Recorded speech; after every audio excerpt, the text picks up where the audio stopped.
Je m'appelle Christopher Vance. J'ai 32 ans et il y a 6 mois, j'ai détruit la vie de mon frère avec 3 morceaux de papier à l'intérieur d'une boîte en argent.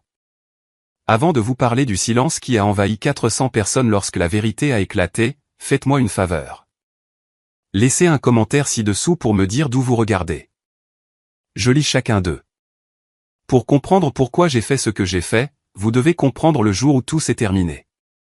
C'était un samedi après-midi vif à Boston, le genre de journée qui respire l'opulence. Le ciel était d'un bleu éclatant et vif. Les feuilles des arbres prenaient ce rouge profond et ardent de l'automne en Nouvelle-Angleterre, et l'air sentait l'argent et la vieille terre humide. J'ai arrêté ma voiture devant le service de voiturier du Grand Belmont Hotel. Je n'avais pas conduit la Porsche ce jour-là. J'avais laissé la 911 Targa à la maison dans le garage. Au lieu de cela, j'avais loué une modeste berline noire. Je ne voulais pas qu'il sache. Pas encore. Je suis sorti, lissant l'avant de mon costume anthracite. C'était un bon costume, taillé mais discret. J'ai monté les marches de marbre, mon cœur battant contre mes côtes comme un oiseau en cage. On pourrait penser qu'à 32 ans, un homme aurait surmonté la peur de sa propre famille. On aurait tort. Le trauma avec lequel vous grandissez ne disparaît pas. Il attend juste que vous rentriez chez vous. Le hall du Grand Belmont était le chaos, mais un chaos organisé. Des lustres en cristal de la taille de petites voitures pendaient du plafond. Il y avait des arrangements floraux d'hortensia blanc et de rose qui coûtaient probablement plus que mon premier salaire à New York. Un quatuor à cordes jouait quelque chose de doux et classique près de la fontaine. J'ai pris une profonde inspiration et me suis dirigé vers les tables d'accueil. 2 jeunes femmes en robe noire géraient la liste des invités. Elles avaient l'air stressées mais maintenaient ces sourires polis et figés. « Bonjour, dis-je, essayant de garder ma voix stable. Je suis là pour le mariage Vance et Sterling. » La femme blonde à gauche leva les yeux. « Bien sûr, monsieur. Votre nom, s'il vous plaît. »« Christopher Vance, dis-je. Je suis le frère du marié. » Elle sourit, son doigt planant sur l'écran de l'iPad. Elle fit défiler. Puis elle fit défiler à nouveau. Le sourire vacilla. Elle regarda sa partenaire. Sa partenaire vérifia le classeur physique. Vance, marmonna la deuxième femme, tournant les pages. Nous avons un Robert et Linda Vance. Nous avons un Benjamin Vance. Nous avons. Oh, je suis désolé, elle leva les yeux vers moi, et la c'était. Ce regard, je l'avais vu toute ma vie. De la pitié mêlée de confusion. Je suis désolé, monsieur. Votre nom n'est pas sur la liste. Mon estomac se serra. Veuillez vérifier à nouveau, s'il vous plaît. Christopher. Chris, j'ai vérifié la liste principale et les ajouts, dit-elle, sa voix tombant à un murmure pour que les personnes derrière moi n'entendent pas. Vous n'êtes pas inscrit comme invité, monsieur Vance. Peut-être y a-t-il eu une erreur. Une erreur, n'est-ce pas? Excusez-moi un instant, dis-je. Je m'éloignai de la file, me dirigeant vers un grand pilier près de l'entrée de la salle de bal. Les portes étaient légèrement ouvertes. Je pouvais voir à l'intérieur. Je vis les tables rondes drapées de soie dorée. Je vis les centres de table et puis je les vis. Mes parents, Robert et Linda Vance. Mon père tenait un verre de scotch, riant à quelque chose que disait un grand homme aux cheveux gris. Ma mère ajustait la cravate du marié. Mon frère, William. William ressemblait à un prince. Il portait un smoking qui lui allait parfaitement, ses cheveux coiffés à la perfection, ce sourire charmeur et doré plaqué sur son visage. Il avait l'air heureux. Il avait l'air d'un homme qui avait tout. J'ai sorti mon téléphone. Mes mains tremblaient, non plus de peur, mais d'une rage froide et montante. J'ai composé le numéro de William. J'ai regardé à travers la fente des portes. J'ai vu William sentir la vibration dans sa poche. Il fronça les sourcils, sortit le téléphone et regarda l'écran. Il dit quelque chose à notre mère, roula les yeux et s'éloigna de la foule pour répondre. Quoi? La voix de William siffla à mon oreille. Je suis dans le hall, dis-je. Le personnel dit que je ne suis pas sur la liste. Il y eut une pause, un long silence pesant, puis un rire court et sec.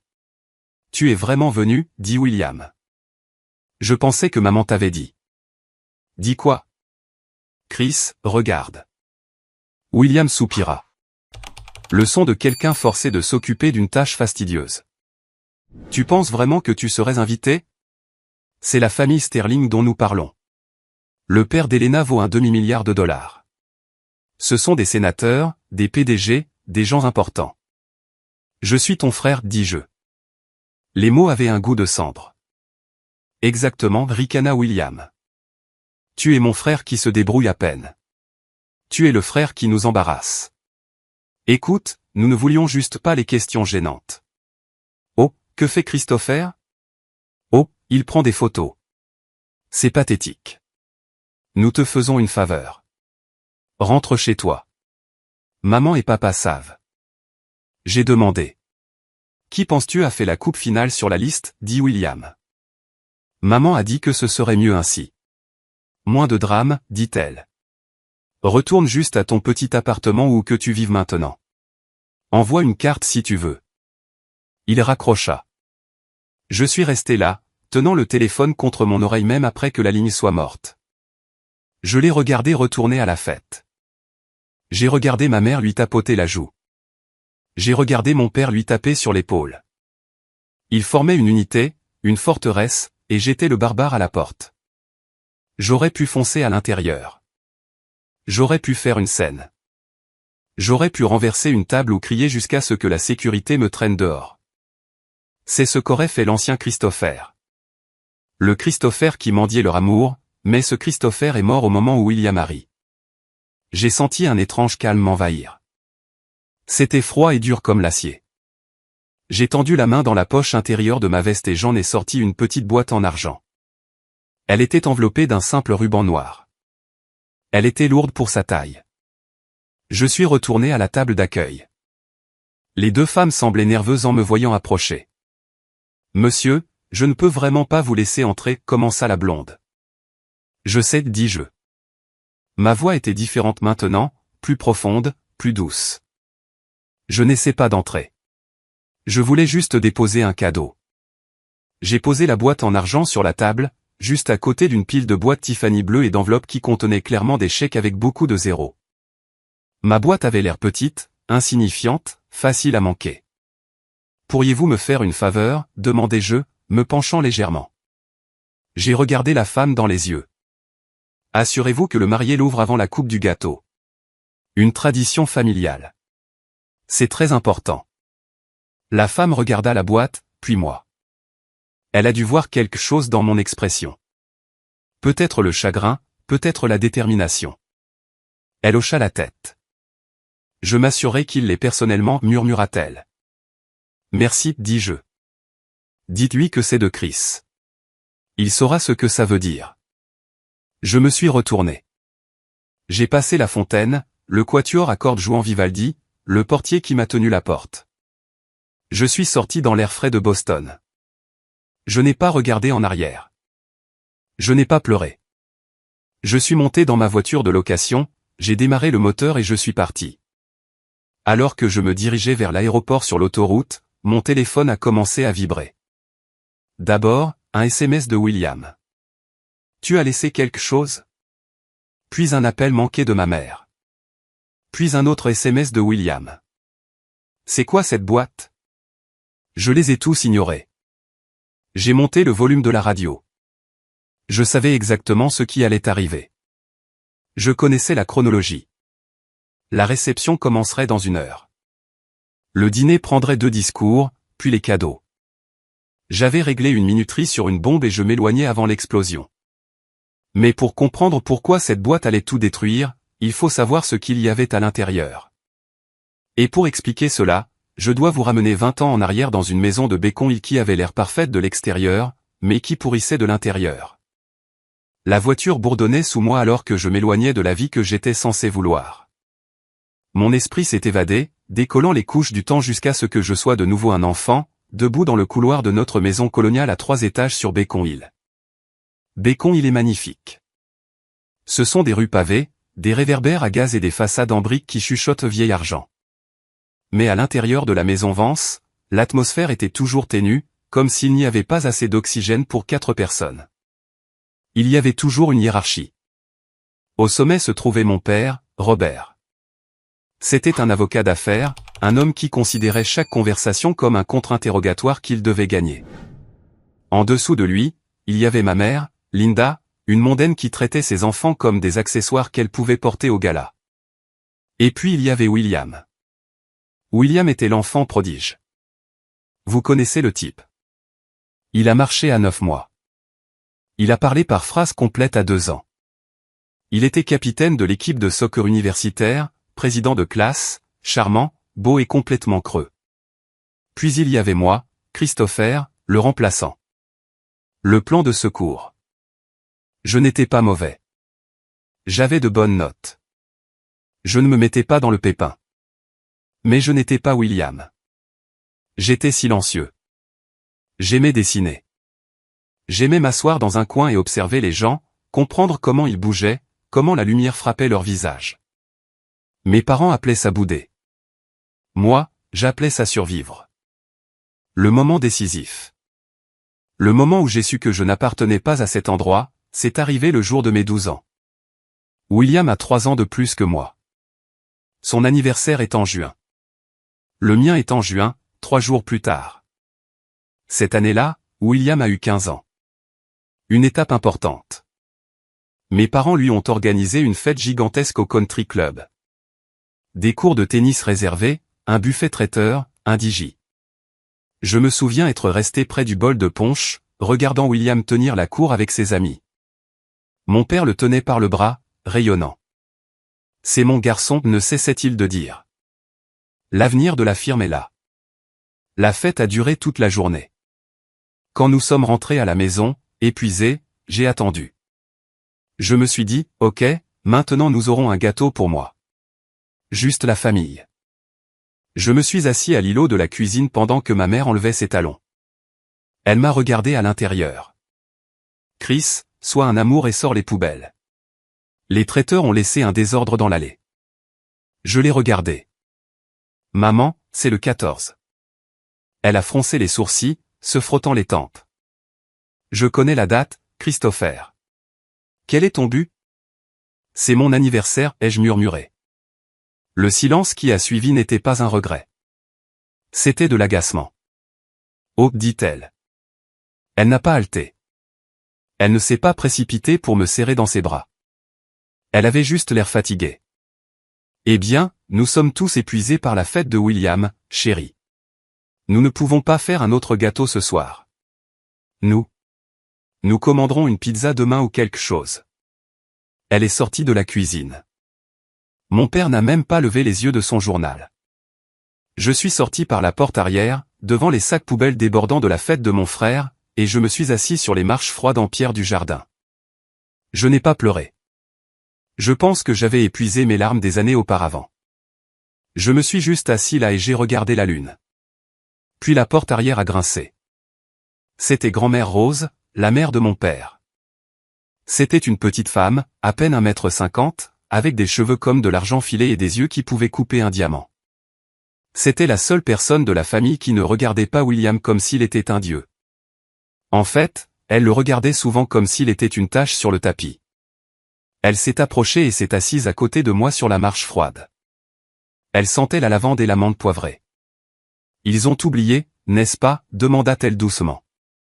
J'ai hoché la tête, regardant mes baskets.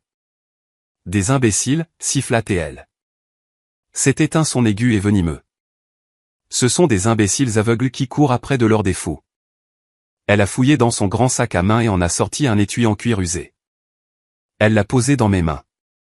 Il était lourd. Ouvre-le, ordonna-t-elle. J'ai défait le loquet. À l'intérieur se trouvait un appareil photo. Ce n'était pas un jouet. C'était un Leica M3 vintage. Argent et noir, abîmé, mais magnifique. Il ressemblait à une machine construite pour capturer la vérité. Ceci appartenait à ton grand-père, dit-elle. Ce n'était pas un avocat. C'était un artiste. Il voyait le monde non pas pour ce qu'il pouvait en prendre, mais pour ce qu'il était. J'ai passé mes doigts sur l'objectif métallique froid. Pourquoi me le donnes-tu? William est l'aîné. Grand-mère Rose a ri. Un son sec et râpeux. William. Si je donnais ceci à William, il le mettrait en gage pour une nouvelle montre ou le laisserait dans un taxi. William voit des miroirs, Christopher. Il ne cherche que son propre reflet. Mais toi. Elle tendit la main et me prit le menton, tournant mon visage vers le sien. Tu as les yeux. Tu vois les ombres. Tu vois la lumière. Tu es l'observateur. Je ne veux pas être l'observateur, dis-je, ma voix se brisant. Je veux être vu. Alors fais-les te voir, dit-elle férocement. Utilise ceci. Construis un monde si grand qu'ils ne pourront pas détourner le regard. Mais fais-le pour toi, pas pour eux. Cet appareil photo est devenu ma bouée de sauvetage. Je l'emportais partout. Je photographiais les fissures dans le trottoir, la façon dont la lumière frappait l'horizon de Boston à l'aube, les visages fatigués des navetteurs dans le métro. J'ai commencé à voir la beauté dans la structure, dans les lignes, dans l'architecture. 6 ans plus tard, j'avais 18 ans. J'avais été accepté au programme d'architecture de Cornell. C'était mon rêve. J'avais travaillé d'arrache-pied pour construire un portfolio qui avait remporté des prix nationaux. J'ai assis mes parents à table pour discuter des frais de scolarité. Je savais que nous avions de l'argent. Mon père était associé dans le cabinet. Papa, dis-je, faisant glisser la lettre d'acceptation sur la table en acajou. Je suis admis. Mon père y jeta un coup d'œil et la repoussa. Architecture. Chris, ce n'est pas une carrière. C'est un programme de premier ordre, ai-je soutenu. J'ai besoin de l'acompte pour les frais de scolarité, le fonds universitaire. Je sais que vous en avez créé un pour nous. Mon père s'éclaircit la gorge. Il regarda ma mère. Ma mère s'occupa de sa salade. À ce propos, dit mon père, prenant une gorgée de vin. Le stage de William à Londres. C'est cher et il avait besoin d'une voiture pour se déplacer. Une voiture fiable. Vous lui avez acheté la BMW, dis-je platement. Je l'avais vue dans l'allée. Une toute nouvelle M3. Vous avez dépensé mon fonds universitaire pour la voiture de William. C'est un investissement dans son avenir, intervint ma mère, sa voix stridente. L'apparence compte dans son industrie. Christopher, il doit projeter le succès. Toi. Eh bien, tu peux aller à l'université d'État ou prendre des prêts. Si tu es vraiment sérieux avec cette chose artistique, tu t'en sortiras. Vous lui avez donné mon fonds universitaire pour une voiture, répétai-je. J'avais l'impression d'avoir reçu un coup de poing dans le ventre. Ne sois pas dramatique, claqua mon père. William va loin. Nous devons soutenir le gagnant. C'est de la simple économie. Le gagnant. Cette nuit-là, j'ai fait 2 valises. J'ai pris mes vêtements, mon carnet de croquis et le Leica que grand-mère Rose m'avait donné. J'ai laissé une note sur le comptoir. Je vais me débrouiller. Je suis sorti de cette maison et je n'y suis pas revenu avant longtemps. J'ai réalisé alors que pour eux, je n'étais pas un fils. J'étais une dépense, une pensée après coup. Mais grand-mère Rose avait raison. Ils étaient aveugles. Ils ne voyaient pas qu'en me coupant les ponts, ils m'avaient fait le plus grand cadeau de tous. Ils m'avaient donné la liberté d'arrêter d'essayer de leur plaire. J'ai conduit ma vieille Honda Civic jusqu'à New York. J'avais $400 en poche et un appareil photo. J'allais être architecte. J'allais être photographe. Et j'allais leur faire regretter chaque centime qu'ils avaient dépensé pour cette BMW. New York ne se soucie pas de vos sentiments. Elle mange les faibles au petit déjeuner. Quand je suis arrivé, je n'avais pas seulement faim. J'étais affamé de quelque chose à prouver. Je me suis inscrit à un programme d'architecture moins cher à CUNY et j'ai travaillé 3 emplois. Le jour, j'étais barista, servant des lattes trop chères à des gars de Wall Street qui me rappelaient mon frère. Le soir, j'étais plongeur. Et la nuit, j'étais un fantôme avec un appareil photo. J'ai commencé à photographier l'immobilier de luxe. Cela a commencé par accident. Un client du café, un agent immobilier, se plaignait de la mauvaise qualité des photos pour un Penthouse à Tribeca. Je peux faire mieux, lui ai-je dit. Il a regardé mon tablier taché d'expresso. Tu es barista, gamin. Je suis étudiant en architecture avec un Leica, ai-je rétorqué. Donne-moi 1 heure. Si les photos sont nulles, je te donnerai du café gratuit pendant 1 mois. Si elles sont bonnes, tu me paies $5 cents. Il a ri. Marché conclu. Je suis allé à ce Penthouse. Je n'ai pas seulement pris des photos de pièces. J'ai capturé la façon dont la lumière tombait sur les parquets. J'ai capturé la sensation d'y vivre. J'ai traité le bâtiment comme une chose vivante et respirante. L'agent a vendu l'appartement en 2 jours. Il m'a appelé en criant de joie. Gamin, tu es un magicien. J'ai 5 autres annonces pour toi. Ce fut le début.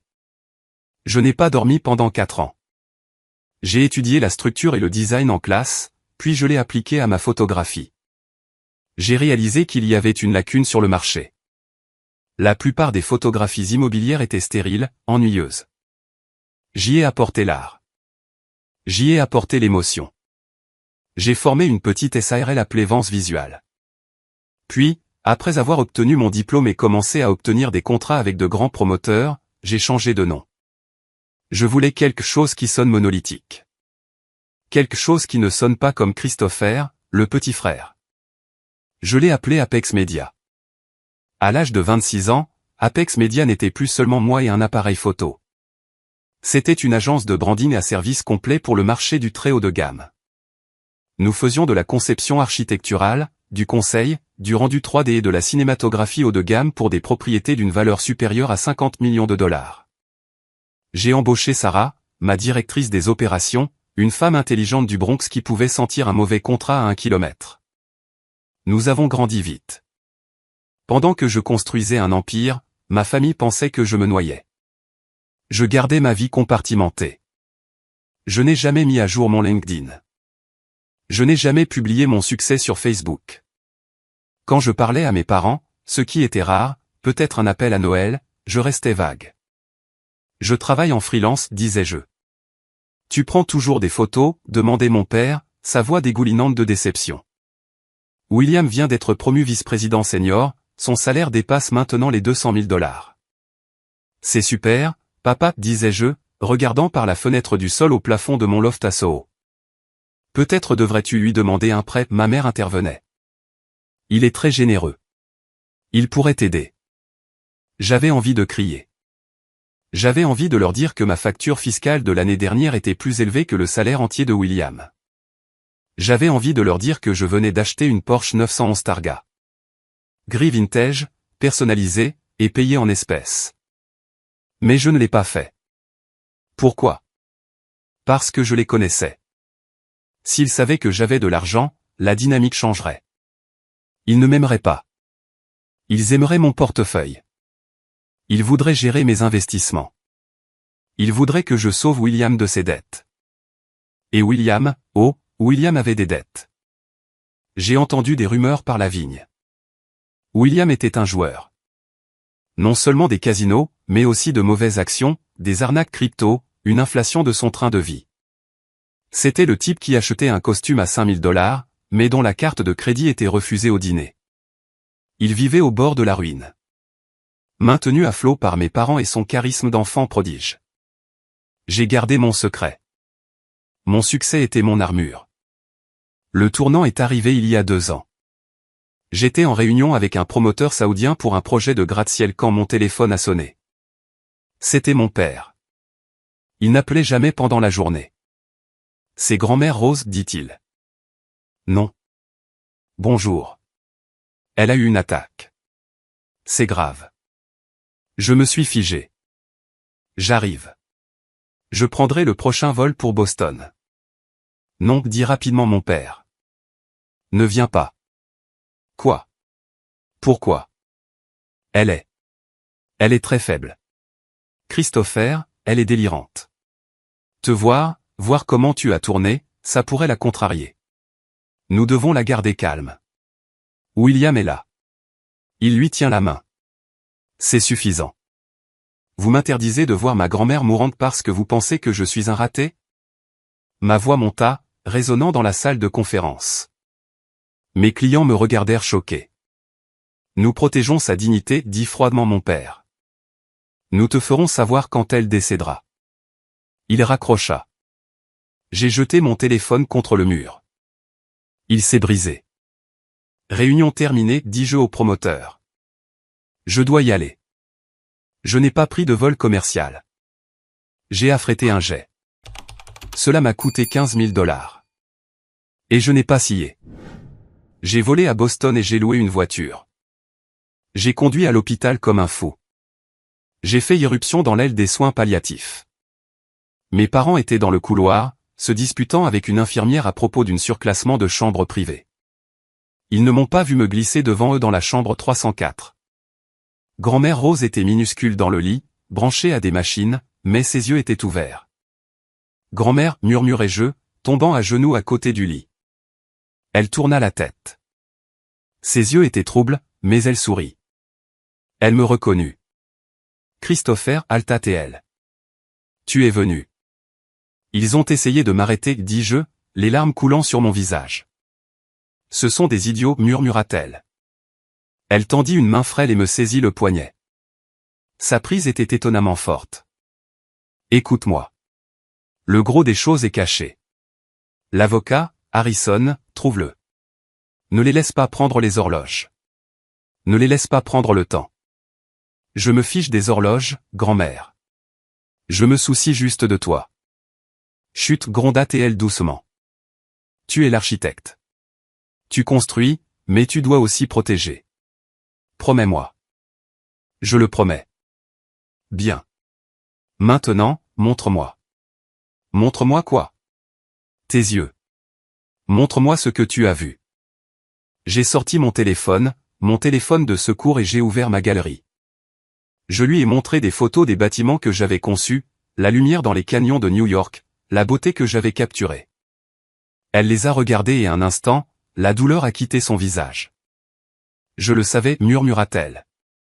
Mon artiste. Elle mourut 1 heure plus tard. Mes parents sont entrés et m'ont trouvé lui tenant la main. Ils étaient furieux. J'avais réussi à entrer en douce, mais ils ne pouvaient pas faire de scène autour d'un corps. William est arrivé 20 minutes en retard, sentant le bourbon. Il a versé quelques fausses larmes pour les infirmières. Je me tenais dans un coin, les regardant jouer leur chagrin. C'est ce jour-là que j'ai décidé d'arrêter de fuir. C'est ce jour-là que j'ai décidé de riposter. Les funérailles révèlent le pire chez les gens cupides. C'est comme du sang dans l'eau pour les requins. Grand-mère Rose n'avait pas été enterrée depuis 24 heures que ma mère parlait déjà de redécorer la maison historique de grand-mère. Le service a eu lieu dans la vieille église en pierre de Beacon Hill. Je portais un costume noir.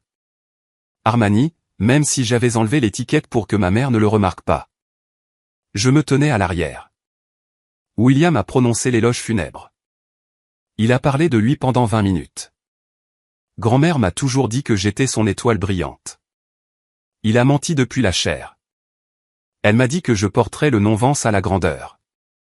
J'ai serré la mâchoire si fort que j'ai cru qu'une dent allait se fêler. Grand-mère Rose détestait sa vanité, mais les morts ne peuvent pas corriger le tir.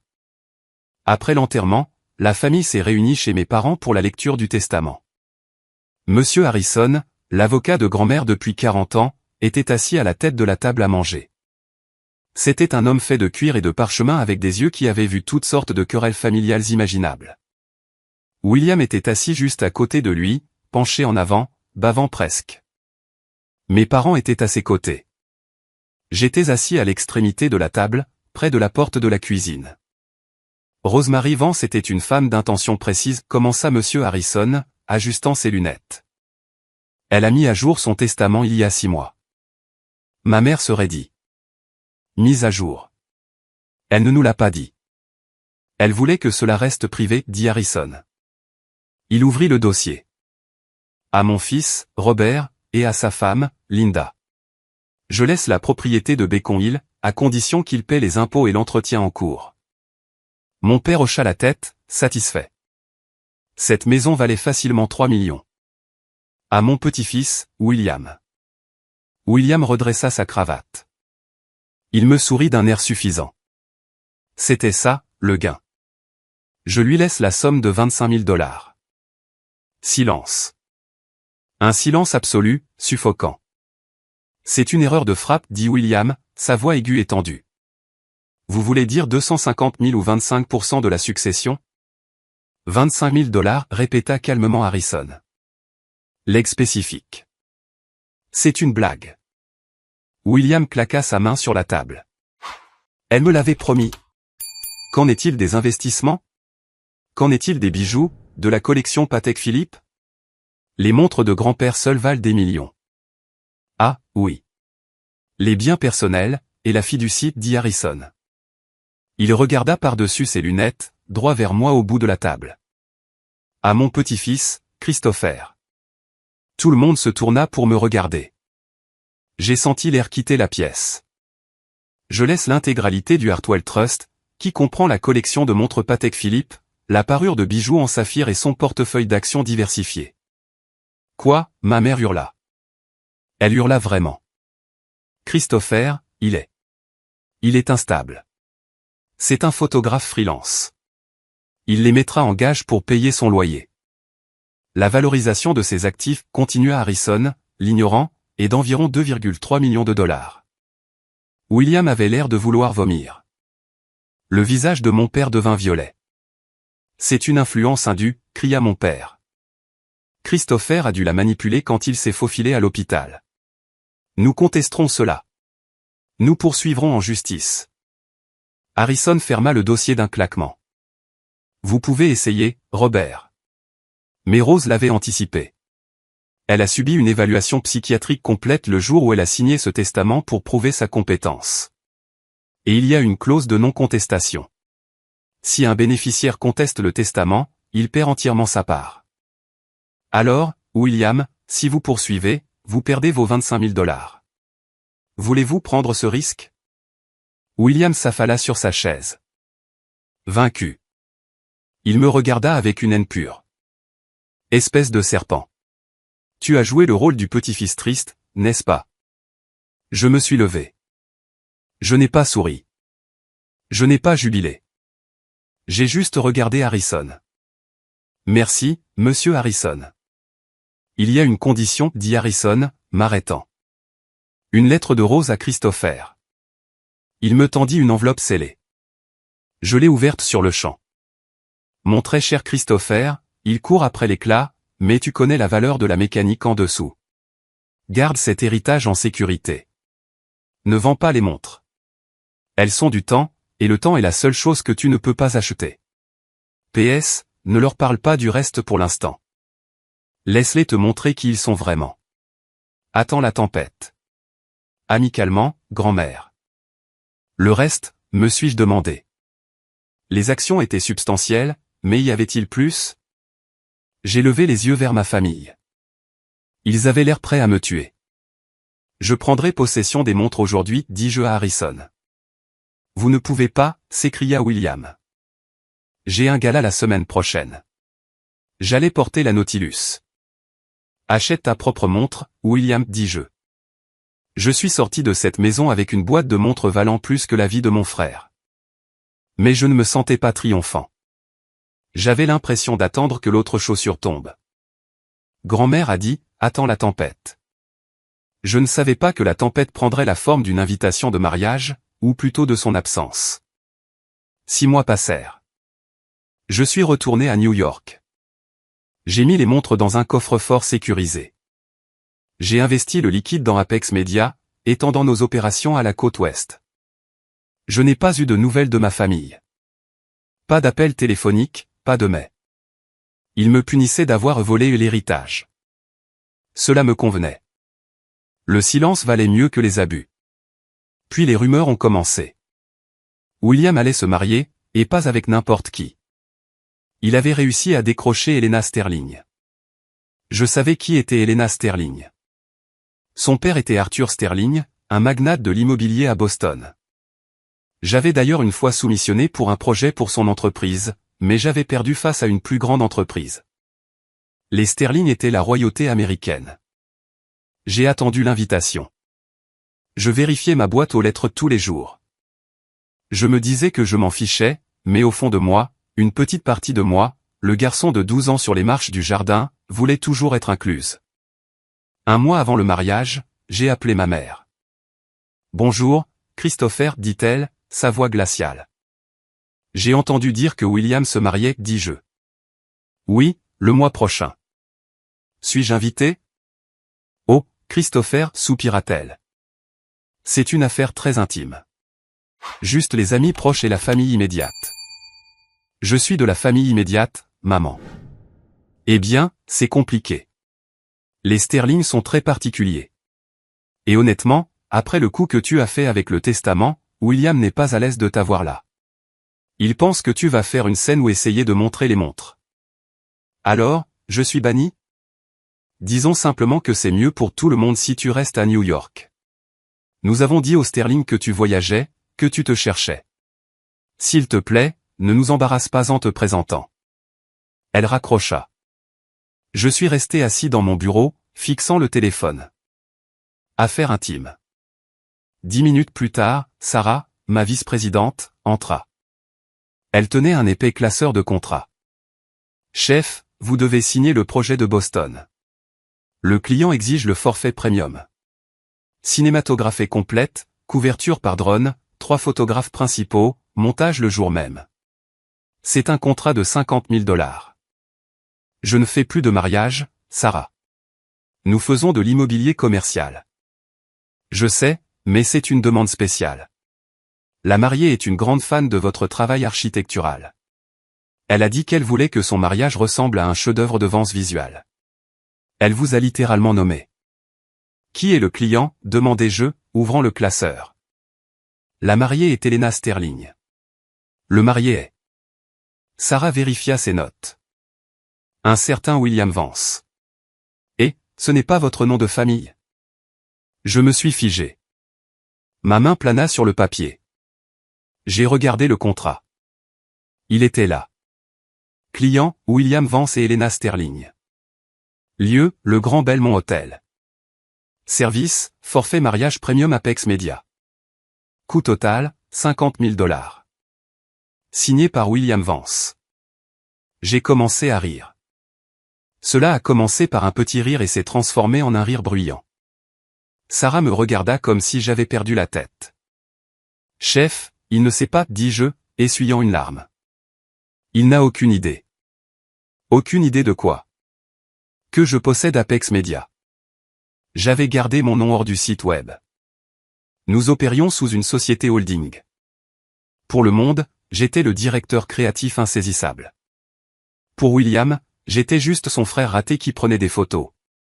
Il avait embauché mon entreprise. Il me payait $50 000 pour photographier le mariage dont j'étais banni. Sarah, dis-je, ma voix devenant sérieuse. Accepte le contrat. D'accord, mais je veux ajouter une clause. Un avenant spécial. Quel genre d'avenant? La clause de présence du directeur. Dis-leur que pour le forfait premium, le PDG d'Apex Media supervise personnellement le montage final et assiste à l'événement pour diriger les prises de vue principales. Tu veux aller à Boston? Demanda Sarah. Je pensais que tu détestais les mariages. Oui, dis-je en refermant le classeur. Mais celui-ci, je ne le raterai pour rien au monde. Les semaines précédant le mariage furent un flou. J'ai examiné les listes de prises de vue. J'ai vu les emails que William a envoyés à mon personnel. C'était un client cauchemardesque. Il exigeait des réductions. Il exigeait que nous retouchions son double menton. Il exigeait que nous le fassions paraître plus grand que la mariée. Il traitait mes employés comme des ordures. Qui est ce type? S'est plaint un de mes photographes. Il agit comme s'il possédait l'endroit. Il est sur le point de découvrir qui possède vraiment l'endroit, murmurai-je. 2 jours avant le mariage, j'ai fait mes valises.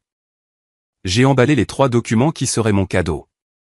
Une copie certifiée du testament de grand-mère Rose, le contrat Apex Media, contresigné par moi, Christopher Vance, PDG, une transcription d'un message vocal que William m'avait laissé des années auparavant, me traitant de parasite inutile.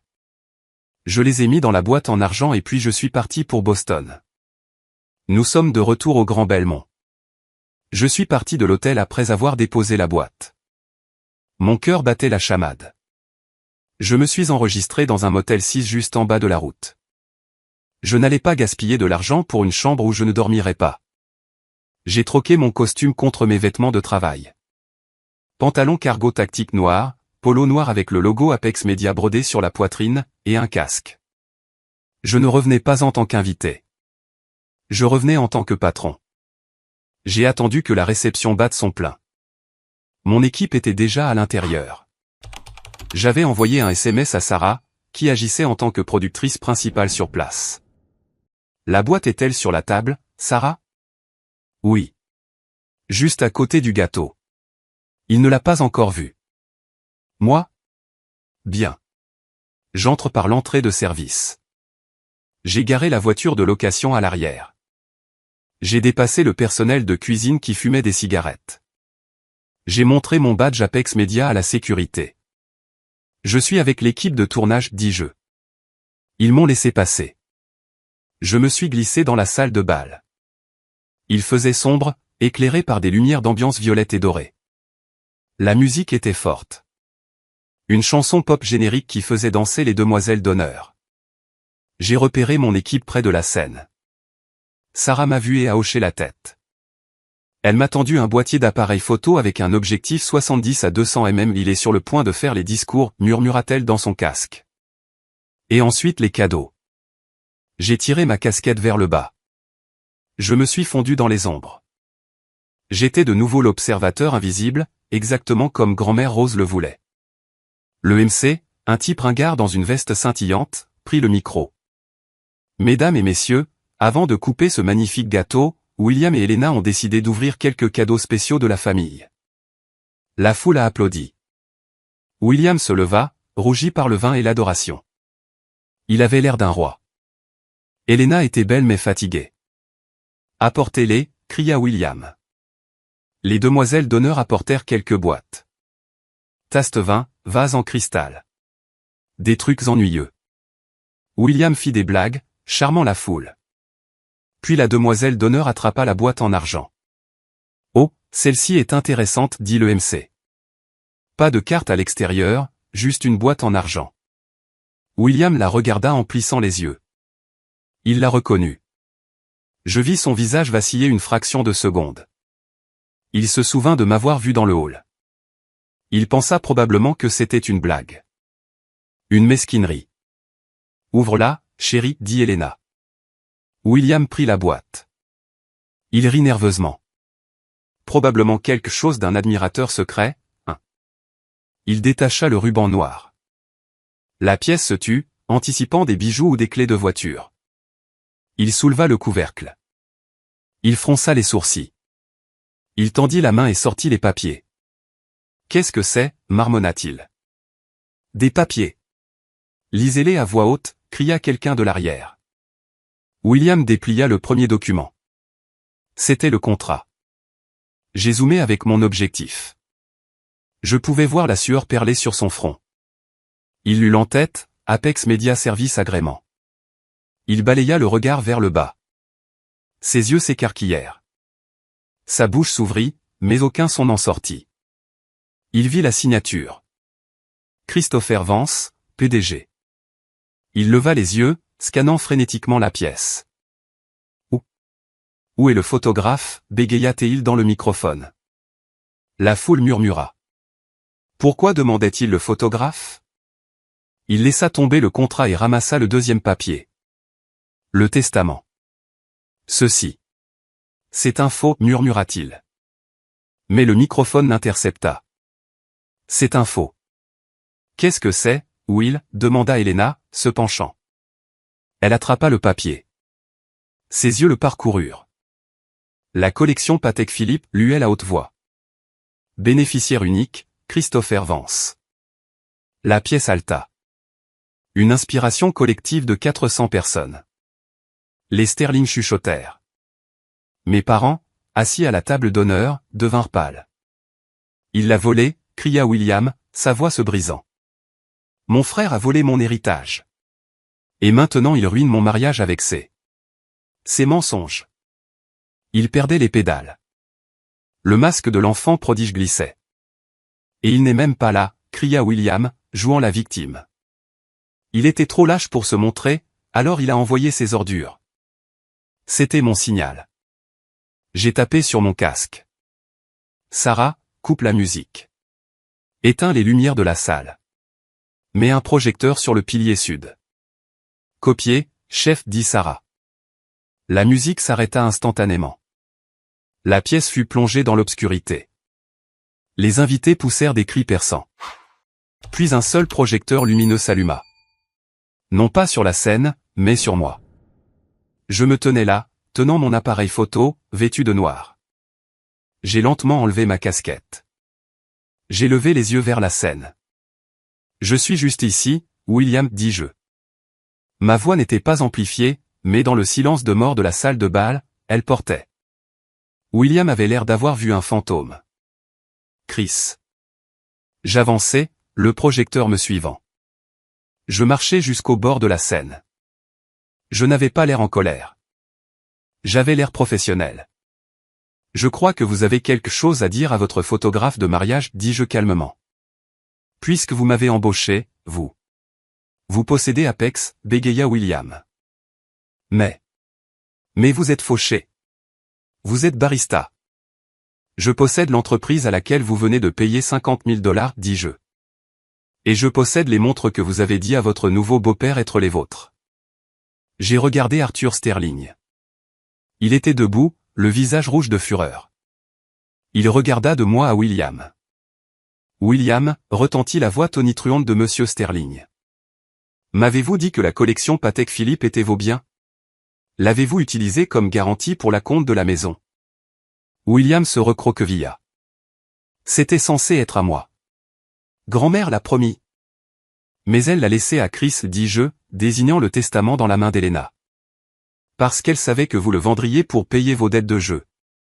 Dettes de jeu? Helena laissa tomber le papier. Elle recula de lui.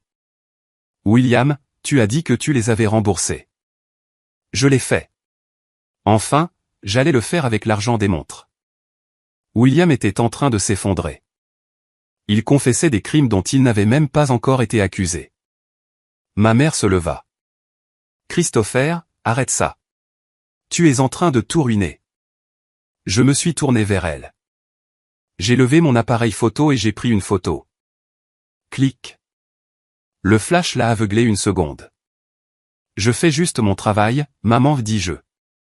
Capturer l'instant. N'est-ce pas ce que tu voulais?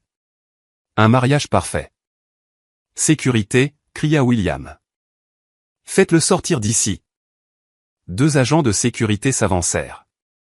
Touche-moi, dis-je, brandissant une copie du contrat. Et je te poursuis pour rupture de contrat et agression. Je suis le prestataire. J'ai le droit légal d'être ici. Les gardes hésitèrent. Ils regardèrent Monsieur Sterling. Monsieur Sterling leva la main. Laissez-le parler. Il regarda William avec dégoût. Vous m'avez menti. Vous avez menti à ma fille. Vous avez menti sur vos actifs. C'est juste un malentendu, plaida William. Chris est jaloux. Il a toujours été le frère raté. Le frère raté, répétai-je. Je fis un signe à Sarah. Sur les écrans de projection géants derrière la scène, ceux destinés à montrer un diaporama du couple heureux, une nouvelle image apparut. C'était un relevé bancaire, un bilan d'entreprise pour Apex Media, montrant les revenus trimestriels. Les chiffres étaient en millions. C'est l'entreprise que j'ai bâtie, dis-je.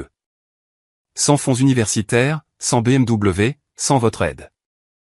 Je regardais William. Il était petit. Si petit. Je ne suis pas venu ici pour ruiner ton mariage, William. Tu l'as fait toi-même en bâtissant ta vie sur des mensonges. Je suis juste venu te faire un cadeau. J'ai désigné la boîte en argent. La vérité. La pièce était silencieuse. On aurait entendu une mouche voler. Et puis Helena Sterling, la mariée, fit quelque chose d'inattendu. Elle retira son énorme bague de fiançailles en diamant. Elle la regarda une seconde, puis regarda William. La bague est-elle payée, demanda-t-elle doucement. William ne répondit pas. Il ne le put pas. Elle laissa tomber la bague dans la boîte en argent. Cling. Je crois que le mariage est terminé, dit-elle. Voici la suite de l'histoire, reprenant immédiatement là où la 6e partie s'est arrêtée. Je crois que le mariage est terminé. Lorsqu'Helena Sterling prononça ces mots, laissant tomber sa bague en diamant dans ma boîte en argent, le son fut petit, un cliquetis métallique aigu, mais il frappa la pièce comme un coup de feu. Un instant, personne ne bougea. C'était un tableau de destruction totale. William se tenait au centre de la scène, la bouche s'ouvrant et se refermant comme un poisson hors de l'eau, son visage perdant l'arrogance rubiconde qu'il avait affichée quelques minutes auparavant. Mes parents, Robert et Linda, étaient figés à la table d'honneur, leur flûte de champagne encore à moitié pleine, leur réputation méticuleusement élaborée se dissolvant en temps réel sous la lumière crue du projecteur que j'avais commandé. Puis le chaos éclata. Cela commença par un murmure. Un grondement sourd de 400 personnes réalisant qu'elles assistaient à l'implosion de l'événement mondain de la saison. Puis vinrent les flashs, non pas des appareils photo professionnels, mais des iPhones. Partout où je regardais, des écrans s'allumaient. Les invités, sénateurs, associés de cabinets d'avocats, débutants enregistraient. Monsieur Sterling n'attendit pas les agents de sécurité. Il monta les escaliers de la scène, se déplaçant avec l'élan terrifiant d'un homme qui bâtissait des gratte-ciel pour gagner sa vie. Il se tint à quelques centimètres de mon frère. « Vous avez utilisé ma fille, dit Sterling. » Sa voix n'était pas forte. C'était un grondement bas et dangereux que le microphone capta parfaitement. « Vous avez utilisé mon nom. Vous avez utilisé mon crédit pour obtenir des prêts que vous ne pouviez pas rembourser. Et vous m'avez menti en face sur vos actifs. » Arthur, s'il vous plaît, bégaya William, tendant la main. C'est un malentendu. Les montres, elles étaient censées être à moi. Christopher les a volées. Il a trompé grand-mère. Il est mentalement instable. Arrête de parler, claqua Sterling. Il se tourna vers moi. Pour la première fois de ma vie, Arthur Sterling, le titan de l'immobilier de Boston, me regarda. Il ne vit pas le frère raté que mes parents avaient décrit. Il vit l'homme debout sous le projecteur, calme, vêtu de noir tactique, tenant l'épreuve. « Monsieur Vance, me dit Sterling. Ce contrat est-il légitime? Possédez-vous Apex Media? » Je n'eus pas besoin de répondre. Sarah, ma vice-présidente, sortit des ombres de la régie technique. Elle monta sur scène, tenant une tablette. Elle avait l'air vive, professionnelle, et complètement exaspérée par les absurdités de William. « Monsieur Sterling, dit Sarah, sa voix projetant clairement. Je suis Sarah Jenkins, directrice des opérations d'Apex Media. Je peux confirmer que Christopher Vance est le fondateur et seul propriétaire de l'entreprise. Je peux également confirmer que nous avons été soumis à 3 mois d'abus verbaux, de non-paiement des heures supplémentaires et de demandes déraisonnables de la part du marié qui a invoqué votre nom pour menacer notre personnel. » Elle tapota sa tablette, et l'écran de projection derrière nous changea. Ce n'était pas un relevé bancaire cette fois-ci. C'était une chaîne de mails de William Vance à Sarah Jenkins. Objet, facture en retard. Savez-vous qui est mon beau-père? Si vous me dérangez à nouveau à propos de ce supplément de $5000, je demanderai à Arthur Sterling d'enterrer votre petite boutique de photographie. Mon frère est aussi un photographe raté. Je sais à quel point vous êtes désespéré. Faites juste votre travail. La foule haleta. Je vis une femme au premier rang se couvrir la bouche. Sterling lut l'email sur l'écran géant. Son visage prit une teinte de rouge que je n'avais jamais vue auparavant. Il se tourna vers William. « Vous avez menacé un fournisseur en utilisant mon nom, » murmura Sterling, tout en étant secrètement fauché. J'étais stressé, cria William. Il regarda nos parents. « Maman, papa, faites quelque chose. » Mon père, Robert, se leva finalement. Il ajusta sa veste de costume, essayant de retrouver l'autorité qu'il utilisait dans les tribunaux. Il s'approcha de la scène, essayant de paraître digne, mais il avait juste l'air vieux. « Maintenant, Arthur, dit mon père, adoptant sa meilleure voix d'avocat. Ne nous précipitons pas. Il s'agit clairement d'un conflit familial qui a dégénéré. Christopher a toujours été difficile. Il a clairement mis en scène cela pour humilier son frère par jalousie. Nous pouvons régler cela discrètement en privé. » Jalousie. La voix venait du côté de la pièce. C'était Caroline. Caroline Ashford était la meilleure amie de grand-mère Rose. Elle avait 80 ans, frêle comme un oiseau, mais elle était la matriarche de la société de Boston. Elle avait organisé ce mariage. Elle connaissait tout le monde, et elle était restée assise tranquillement à la table 4, observant. Elle se leva maintenant, appuyée sur sa canne. La pièce devint silencieuse par respect. « Robert, dit Caroline, sa voix tremblante de colère. Comment osez-vous? Caroline. S'il vous plaît, plaida ma mère. Ne. J'étais là, annonça Caroline à la pièce. J'étais là quand Rose a signé ce testament. J'étais là quand elle a pleuré parce que son fils, vous, Robert, avait cessé d'amener Christopher en visite.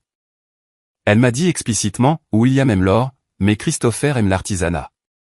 Elle a laissé ses montres à la seule personne qui ne les mettrait pas en gage pour une voiture de sport. Caroline se tourna vers les invités. Et je peux me porter garante pour Christopher. Ma petite fille travaille dans le marketing à New York. Elle m'a dit, Apex Media est la référence absolue. Ils ont fait la couverture de Vogue le mois dernier. Christopher n'a pas mis en scène cela par jalousie. Il l'a mis en scène pour la justice. Ce fut le coup de grâce. La parole de Caroline Ashford faisait loi dans cette ville. Ma mère s'enfonça dans sa chaise, se cachant le visage dans les mains. Mon père resta figé, sa défense légale s'effondrant avant même qu'il ne puisse déposer une motion. William regarda autour de lui. Il vit les caméras. Il vit Elena debout avec son père, le dos tourné vers lui. Il vit les invités chuchoter, pointer du doigt, rire. Il me regarda. Pourquoi, murmura-t-il. Des larmes coulaient enfin sur son visage, gâchant son maquillage. Pourquoi m'as-tu fait ça? J'ai baissé mon appareil photo. Je me suis rapproché de lui pour que seul il puisse m'entendre. Je ne t'ai pas fait ça, Will, dis-je doucement. Tu l'as fait. Tu m'as embauché. Tu m'as invité. Tu as signé le contrat. Tu as dit les mensonges. J'ai juste allumé les lumières. Je me suis tourné vers Sarah. Fais tes cartons. On a fini ici. Et le remboursement, demanda Sarah à voix haute, juste pour enfoncer le clou. Le contrat stipule aucun remboursement en cas d'annulation due à une mauvaise conduite du client. Gardez-le, dis-je. Considérez ça comme un bonus pour l'équipe qui l'a supporté. Je suis descendu de la scène. Alors que je descendais l'allée, la mère d'invité s'est écartée devant moi. Personne ne me regardait plus avec pitié. Il me regardait avec admiration. J'ai entendu des chuchotements, c'est le propriétaire. Et où tu as vu ses yeux? Et il vaut des millions. Je m'en fichais. Rien de tout cela n'avait d'importance. La seule chose qui comptait était le poids qui se soulevait de ma poitrine. J'ai atteint la sortie. J'ai vu Elena près de la porte, le bras de son père autour d'elle. Elle pleurait, mais elle a levé les yeux quand je suis passé. Christopher, dit-elle. Je me suis arrêté. Je suis désolé, Elena. Tu ne méritais pas d'être un dommage collatéral. Elle essuya ses yeux. Elle regarda la boîte en argent qu'elle tenait encore, celle qui contenait la vérité. Tu m'as sauvé, murmura-t-elle. Si je l'avais épousé, si j'avais signé le contrat de mariage basé sur ces mensonges, il m'aurait ruiné. Tu n'as pas ruiné mon mariage. Tu m'as sauvé la vie. Elle tendit la main et me serra la main. Merci. J'ai hoché la tête. J'ai poussé les doubles portes de la salle de bal. Dehors, l'air était frais et doux. Le voiturier attendait. Je ne suis pas allé à ma voiture de location. J'avais appelé un service pendant que j'étais en coulisses. Une élégante voiture noire était en marche arrière. Je suis monté. Où allons-nous, monsieur Vance? Demanda le chauffeur. L'aéroport, dis-je. Ramenez-moi chez moi. Derrière moi. À l'intérieur du Grand Belmont Hotel. J'entendais les cris commencer. Les avocats de la famille Sterling étaient probablement déjà en train de rédiger l'annulation des fiançailles. Les invités réclamaient leurs cadeaux. Mes parents essayaient probablement de savoir qui blâmer. Mais j'étais parti. J'étais enfin vraiment parti. Les retombées furent nucléaires. J'ai pris l'avion pour New York cette nuit-là, mais l'histoire a voyagé plus vite qu'un jet. Au moment où j'ai atterri, la vidéo de la révélation du mariage était en vogue sur TikTok. Quelqu'un l'avait sous-titré, « Une riche mariée découvre que son fiancé est un menteur fauché et que son frère raté possède l'entreprise ». Elle avait 3 millions de vues en 6 heures. Internet a fait ce qu'Internet fait de mieux. Ils ont trouvé William. Ils ont trouvé son LinkedIn. Ils ont trouvé le titre de vice-président dans un cabinet financier boutique qui s'est avéré être un poste fictif arrangé par les relations de mon père. En 48 heures, William a été viré. Son cabinet a publié une déclaration se dissociant de ses fausses déclarations financières personnelles. Les Sterling ont été impitoyables. Monsieur Sterling a poursuivi William pour fraude, cherchant à récupérer les coûts du mariage et de la bague de fiançailles, qui s'est avérée avoir été mise par William sur une carte de crédit qu'il avait ouverte au nom d'Elena. Et mes parents, ils ont sombré dans l'obscurité. Ils ont débranché leur ligne fixe. Ils ont supprimé leur compte Facebook. Ils se sont cachés dans cette grande maison de Beacon Hill, qui semblait soudainement très petite. Je n'ai pas célébré. Je n'ai pas fait sauter le champagne. Je suis retourné au travail. Je me suis assis dans mon bureau au siège d'Apex Media à Hudson Yard. Mon bureau est un cube de verre surplombant l'Hudson River. C'est calme. C'est propre. C'est réel. 2 semaines après le mariage, ma réceptionniste m'a appelé. Monsieur Vance, dit-elle, sa voix hésitante. Il y a 2 personnes ici pour vous voir, Robert et Linda Vance. Ils disent qu'ils sont vos parents. Ils n'ont pas de rendez-vous. J'ai fait pivoter ma chaise pour regarder la rivière. J'ai observé un ferry fendre l'eau grise. J'aurais pu les renvoyer. J'aurais pu demander à la sécurité de les escorter dehors, mais je savais que ce moment allait arriver. Le dernier acte. Faites-les entrer, dis-je. Les portes s'ouvrirent. Mes parents entrèrent. Ils avaient l'air diminué. C'est le seul mot qui convienne. Le costume de mon père était froissé. Ma mère ne portait pas ses perles habituelles. Ils ressemblaient à des réfugiés d'une vie qu'ils ne pouvaient plus se permettre. Ils s'arrêtèrent au milieu de la pièce, regardant les récompenses sur mes étagères, les maquettes architecturales, la vue sur la ville. Christopher, dit ma mère. Sa voix était faible. Je ne me suis pas levé. Je ne leur ai pas offert de siège. Robert, Linda, dis-je. Mon père a tressailli à l'utilisation de son prénom. Nous sommes tes parents, mon fils. Biologiquement. Oui, dis-je. Que voulez-vous? Mon père s'éclaircit la gorge. Nous sommes venus parler de la situation avec William. De quoi à son sujet? Il est en mauvaise posture, Chris, dit ma mère, les larmes aux yeux. Il a perdu son emploi. Les Sterling le poursuivent pour un demi-million de dollars. Il parle de faillite. Il pourrait perdre son appartement. Cela semble être un problème pour l'enfant prodige à résoudre, dis-je. C'est ton frère, claqua mon père, un éclair de son ancienne colère revenant. Tu l'as détruit. Tu l'as humilié devant toute la ville. Tu as ruiné notre réputation. J'ai dit la vérité, dis-je calmement. Si la vérité l'a détruit, c'est de sa faute. Nous avons besoin d'aide, dit ma mère, s'avançant.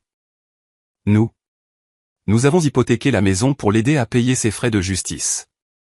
Si nous ne trouvons pas un règlement pour les Sterling, nous pourrions perdre la maison de Beacon Hill, la maison de ta grand-mère.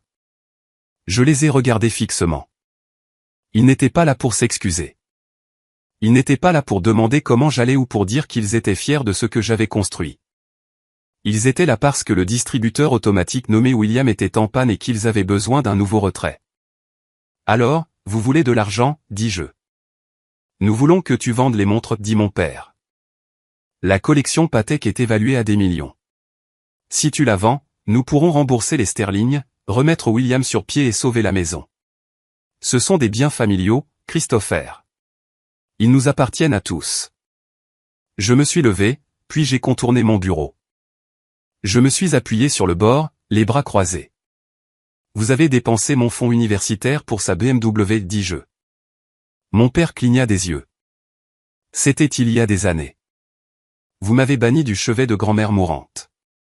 Nous essayions de la protéger. Vous m'avez banni du mariage. Vous avez dit aux gens que j'étais mentalement instable.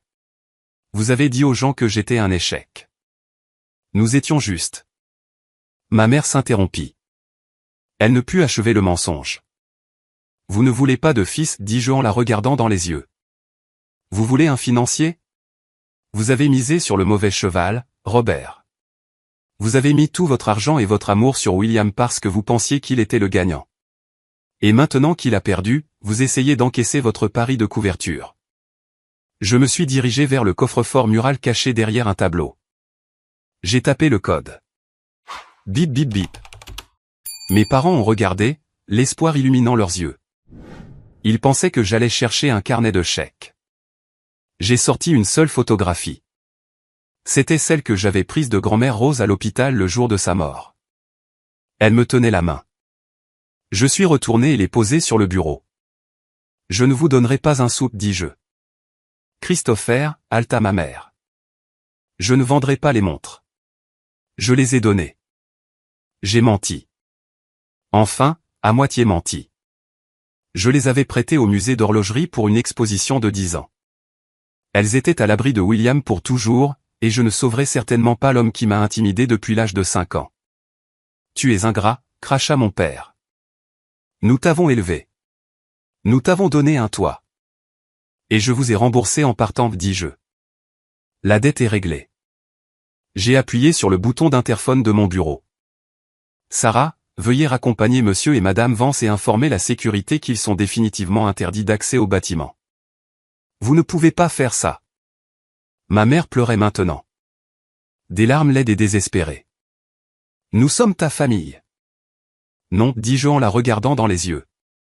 Vous êtes juste des gens que je connaissais autrefois. Sarah apparut à la porte avec 2 agents de sécurité. Mes parents me regardèrent une dernière fois. Un mélange de rage et d'incrédulité avant d'être conduits dehors. Quand la porte se referma, le silence dans mon bureau était pesant. Mais il n'était pas solitaire. Il était paisible. Je me suis dirigé vers la fenêtre. J'ai regardé la rue en contrebas. J'ai vu mes parents sortir du bâtiment. Ils avaient l'air petits, juste 2 vieilles personnes aigries sur un trottoir, se disputant entre elles. Ils se sont arrêtés au bord du trottoir, essayant d'appeler un taxi parce qu'ils ne pouvaient plus se permettre une berline de luxe. Je me suis détourné de la fenêtre. J'ai pris ma veste. J'ai pris l'ascenseur jusqu'au garage privé. Ma voiture m'attendait, pas une voiture de location cette fois, ma Rolls-Royce Phantom, noir sur noir, l'emblème Spirit of Ecstasy scintillant sous les lumières fluorescentes. Je me suis glissé sur le siège du conducteur. Le cuir sentait la victoire. J'ai démarré le moteur, qui ronronnait comme un lion endormi. J'ai quitté le garage, me mêlant à la circulation new-yorkaise. Je ne roulais plus vers mon passé. Je ne roulais plus pour la vengeance. Je roulais vers mon avenir. Un avenir où je définirais ma propre valeur. Un avenir où la famille n'était pas une question de sang, mais de loyauté, de respect et d'amour. J'avais bâti un monde si grand qu'il ne pouvait pas détourner le regard, exactement comme grand-mère Rose l'avait dit. Mais le mieux, c'est que je ne me souciais plus de savoir s'il regardait. J'étais enfin libre. Cela nous amène à la fin de mon histoire. Ce n'était pas la fin dont je rêvais enfant. J'ai toujours voulu le grand câlin familial, la réconciliation. Mais la vie n'est pas un film de Hallmark. Parfois, la fin heureuse ne consiste pas à réparer une famille brisée. Elle consiste à avoir le courage de s'éloigner des morceaux. Cette expérience m'a enseigné la leçon la plus douloureuse mais la plus libératrice de ma vie. La famille n'est pas un titre. C'est un comportement. On nous apprend que nous devons à nos parents et frères et sœurs une loyauté inconditionnelle. Peu importe à quel point ils sont toxiques, on nous apprend à nous immoler pour les garder au chaud. Mais c'est un mensonge. Vous ne pouvez pas guérir dans le même environnement qui vous a rendu malade. Ma valeur n'a jamais dépendu de l'échec de mon frère ou de l'approbation de mes parents. Elle était innée. Elle était là quand j'étais un barista fauché et elle est là maintenant en tant que PDG. La boîte en argent que j'ai laissée sur cette table ne contenait pas seulement un contrat. Elle contenait mes limites. Et poser une limite est la plus haute forme de respect de soi. Maintenant, je veux vous entendre. Avez-vous déjà dû couper les ponts avec un membre de votre famille pour vous sauver? Ou peut-être êtes-vous la brebis galeuse qui s'est avérée être la plus forte du troupeau? Veuillez faire défiler vers le bas et laisser un commentaire. Merci d'avoir écouté.